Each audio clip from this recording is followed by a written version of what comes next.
ఏ తెల్లని పాలధారలల్ల పల్లె తెల్లారుతుంటదిరా. గుళ్ళోని గంటలు కాడెట్ల మెడలోన జంటగా మోగుతూ ఉంటాయిరా. నాగలి భుజాన పెట్టుకుంటే దోస్తులు చెయ్యేసినట్టేరా.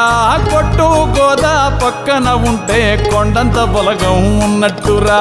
చల్లగాలి మోసుకొచ్చెరా సేను శిలకల ముచ్చట్లు.